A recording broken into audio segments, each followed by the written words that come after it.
Stuart, there was a glimmer of hope maybe in that first half, 17 points. But Leinster just, once they turned the screw, were they just too good on the night?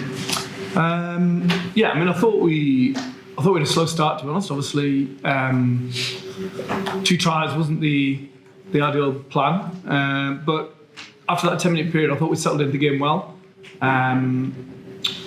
We kept possession well. We stuck to the game plan well.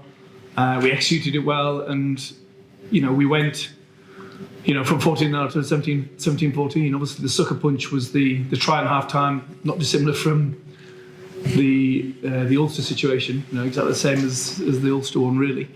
So that was a real sucker punch. But we went into half time with confidence that we competed well. And one thing we've talked a lot about recently is those minutes pre and post half time. And clearly we've still got work to do in that area, because as soon as you fall behind against Leinster, who obviously are a very good team, number one, number two, then you start to chase the game and your game starts to unravel. You just give them more and more opportunities to attack against you, no matter how well you defend on occasions. You can't give them offloads, knock-ons, set piece ball, which allows them to build pressure and ultimately points. So yeah, very disappointed in the second half.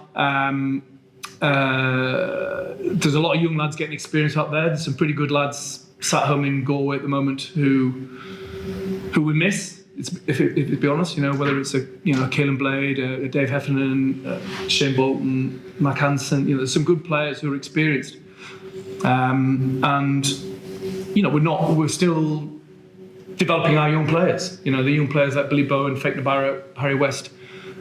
Their own. It's probably one of the first few times I've ever been to the Aviva, to play a game of rugby. So I'm throwing them in the deep end. But so disappointing, yeah. But I know the lads well, and I know we'll use the Europe window well, which we need to, because the next game is Leinster at the Dexcom when it opens. And I also know that the season is never won and lost on one game. You stay in the fight, and our fight is to come 8th in the top 8, or to come in the top 8.